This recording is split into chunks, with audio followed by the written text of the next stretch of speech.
ہمارے جو یہ امام نسائی ہے نا، نسائی شریف، جن کے سیاستہ، تو مسلمان مجاہدین جب ان کے گاؤں پہنچے نا تو وہاں سارے مرد بھاگ گئے تھے، ایک مرد بھی نہیں رہا، عورتیں ہی عورتیں تھیں۔ جب مسلمان مجاہدین کو پتہ چلا کہ یہاں تو عورتیں ہی عورتیں ہیں، تو انہوں نے یہ نہیں کہا یہ تو غیروں کی عورتیں ہیں، لوٹ مار کرو، قتل و غارت کرو۔ انہوں نے کہا کہ نہیں، عورتوں سے ہمیں لڑنے کی کوئی ضرورت نہیں ہے۔ وہ اس گاؤں کو چھوڑ کر واپس آ گئے، کہا کہ یہاں تو عورتیں ہی عورتیں ہیں اور تم کیا کر رہے ہو؟ یہ ہے مسلمانوں کا کردار۔ اور جب حاتم طائی کی بیٹی ننگے سر حضور کے سامنے آئی تو پھر رسول اللہ نے ان سے قید ہو کر آئی اور فرمایا کیا چاہتی ہو؟ کہا جی میں نے آپ یہاں نہیں رہنا، مجھے میرے بھائی عدی بن حاتم شام دوڑ گیا ہے، آپ مجھے سواری دیں اور راستے کا خرچہ دیں، زیادہ راہ دیں تو مجھے آپ آزاد کر دیں۔ حضور نے فرمایا یہ بھائی ان کو سواری بھی دے دو، ان کو کپڑے بھی دے دو، ان کو زیادہ راہ بھی دے دو اور ان کو بحفاظت شام روانہ کر دو۔ جب وہ شام پہنچی نا، عدی بن حاتم، حاتم طائی کے بیٹا، ان کا بھائی نے کہا تھا میں نے حضور کا کلمہ نہیں پڑھنا، جو مرضی ہو جائے۔ جب وہ بہن بھائی کے پاس پہنچی تو پہنچنے کے بعد اس نے پوچھا تو کہاں سے آ رہی ہے؟ انہوں نے کہا میں تو رسول اللہ کے دربار سے آ رہی ہوں۔ انہوں نے کہا پھر کیا ہوا؟ انہوں نے کہا میں تو قید ہو گئی تھی۔ انہوں نے کہا پھر تجھے قتل نہیں؟ انہوں نے کہا قتل کی بات کرتا ہے تو قتل کی بات ہے؟ انہوں نے کہا تو نے کیسا ان کو پایا؟ انہوں نے کہا بھائی جان ایتھے سمجھ آنے والی گل نہیں۔ انہوں نے کہا میں تے نہیں مننا۔ انہوں نے کہا جلا ہویا ایک بار جا تے صحیح، تو ویکھ تے صحیح، تو آیا نہ درتے کیوں بد نصیبہ، ہزارہ رنگاں وچ رنگیں دے محمد۔ بہن دے کہن ہوتے عدی بن حاتم کہنے میں تو تیز سواری رکھی ہوئی سی، میں تو نس آیا، میں حضور دا کلمہ نہیں پڑھنا۔ بہن کہنے لگی ایک باری جا تے صحیح، یہ دسن والی گل کوئی نہیں، ایک باری تو جا کے چہرہ انور ویکھ تے صحیح، خلق عظیم ویکھ تے صحیح، انہاں دی اخلاق تے عادات ویکھ تے صحیح۔ جلیا وہ کہندے میں اتھوں نسدا آیا، نسدیاں پھر میں جدو آیا تو میں نے پتہ چلیا حضور مسجد نبوی شریف تشریف فرماون۔ کہندے میں جدو جا کے حاضر ہویا تو حضور اٹھ کھڑے ہوئے میرے واسطے۔ انہاں مولویاں پیراں خود اخلاق کی وجہ پیش کیتے، میں تو انہوں سچی گل کر رہا ارے نہ، چونکہ خود نہیں اس راستے تے چلنا سی تے چونکہ ایسے تھے تو پھر چونکہ ایسے تھا تو پھر کیوں جی۔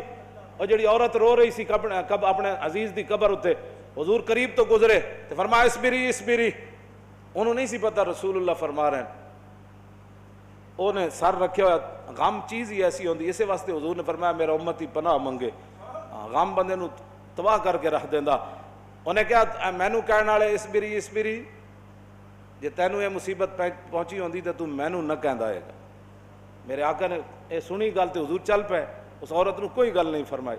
اس سے یہ بھی پتہ چلتا ہے کہ جب آدمی اگلا اس حالت میں ہو تو اس کو تبلیغ نہیں کرنی چاہیے، بس جو بات کر دی وہ کر دی، بات ختم ہو گئی۔ زبردستی کسی نے ڈھا کے منانا ہے، لبیک دا نعرہ جنہوں سمجھ نہیں آیا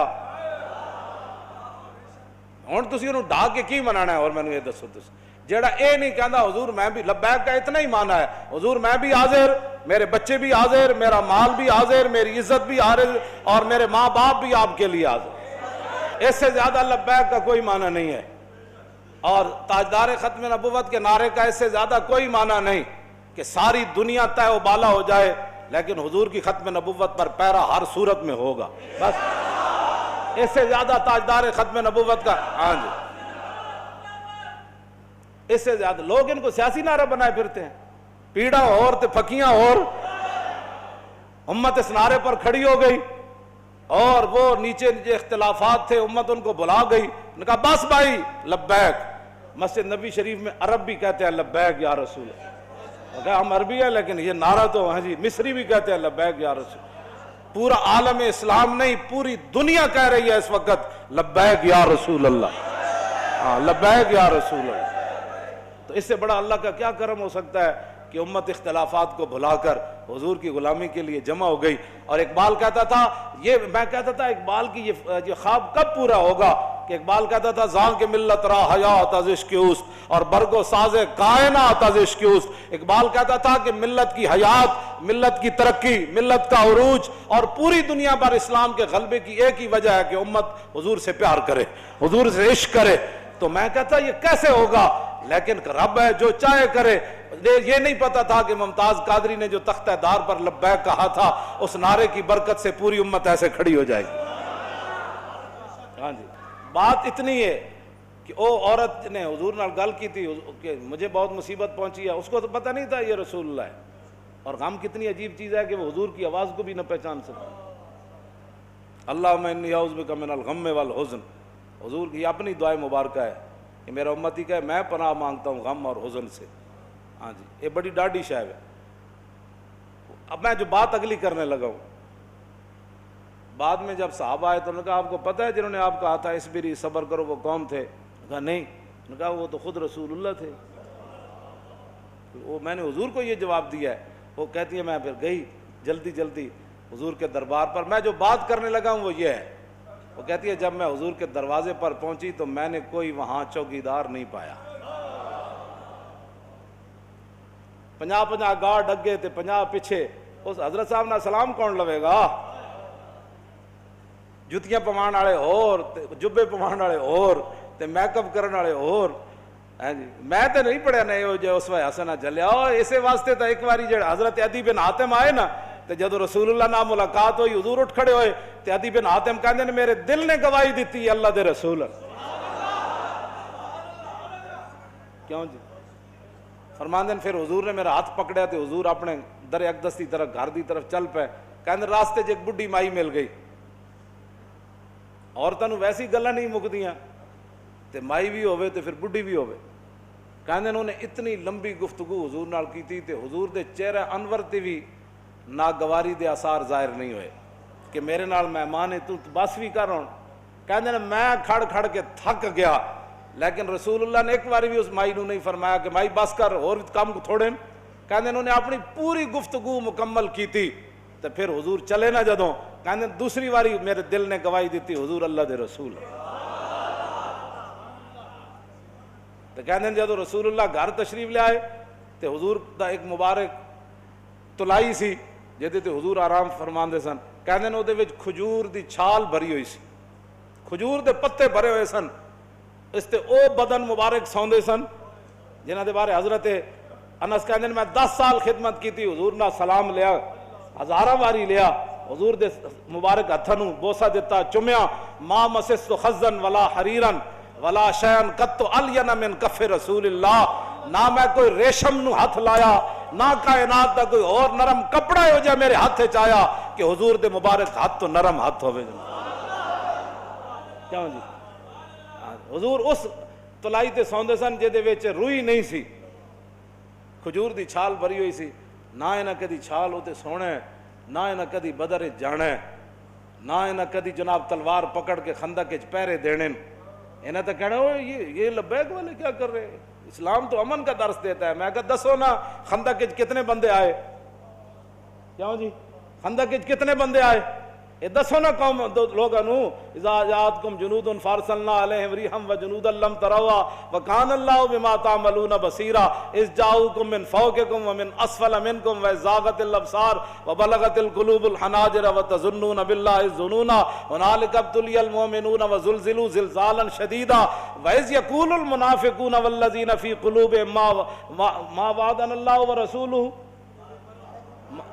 فی قلوب مرض ما وعدنا اللہ ورسولہ الا غرورا. یہ تو منافق کا کام ہوتا ہے جب مشکل وقت او جی دیکھا گریک ٹاؤن ہو گیا اور میں کہا پھر کی ہویا.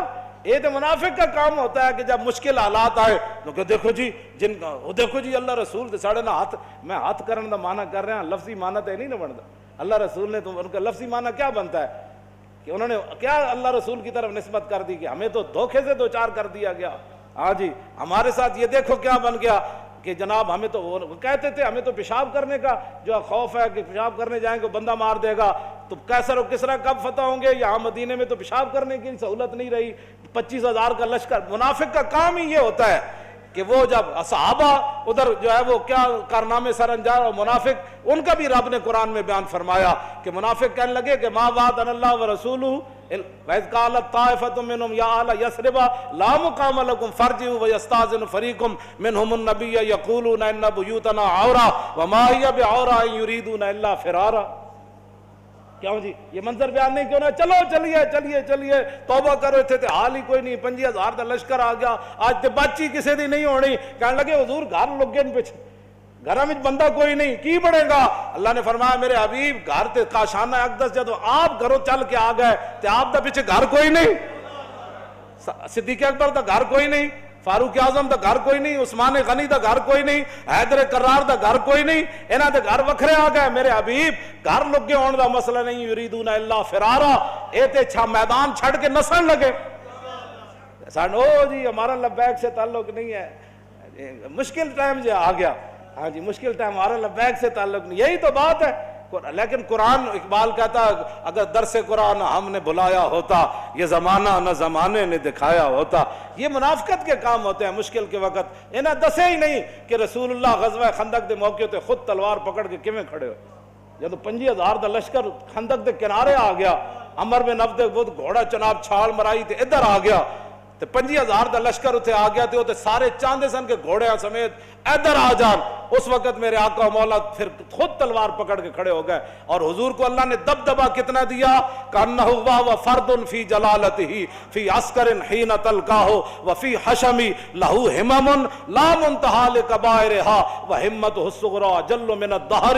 یہ دوسرا حضرت حسان کا شعر ہے, پہلا امام بوصیری کا شعر ہے. فرمایا اللہ نے ہمارے آقا و مولا کو ہیبت اور جلال اتنا عطا فرمایا کہ حضور تنہا بھی کھڑے ہوتے تو محسوس ہوتا کہ حضور کی پشت پر لاکھوں کا لشکر کھڑا ہے. ہاں جی ہاں جی توجہ, حضور خود تلوار پکڑ. کیوں جی علیکم بسنتی ہے نہیں, یہ نہیں سنت کہ جب دین پر مشکل وقت آ جائے تو رسول اللہ خود تلوار پکڑ کر کھڑے ہو گئے.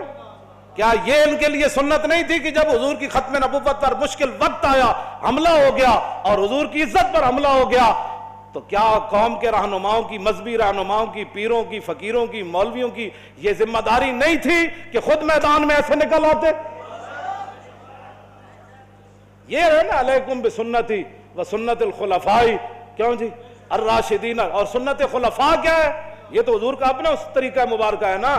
سنت خلفاء کیا ہے کہ جب جنگ یمامہ میں مسلمہ آیا تو افضل الخلق بعد الرسل, آپ نے فرمایا بدری ہوئے یا غیر بدری ہوئے, بڑھا ہوئے یا جوان ہوئے, اکھاڑا صحابی ہوئے یا نابینا ہوئے, ہاتھ سلامت ہوون یا کٹے ہوئے ہوون, سارے یمامہ پہنچو. خلفاء دی بھی یہی سنت ہے. جب ختم نبوت دا مسئلہ آیا تو پھر سیدنا صدیق اکبر خود بھی تلوار پکڑ کے چل پے, لشکر تے روانہ کیتے نا, ہاں جی خود بھی چلن لگے. حضرت مولا کائنات علی مرتضیٰ نے روکیا, فرمایا ابو بکر جو آپ کو کچھ نقصان ہو گیا تو ہمارا کیا بنے گا؟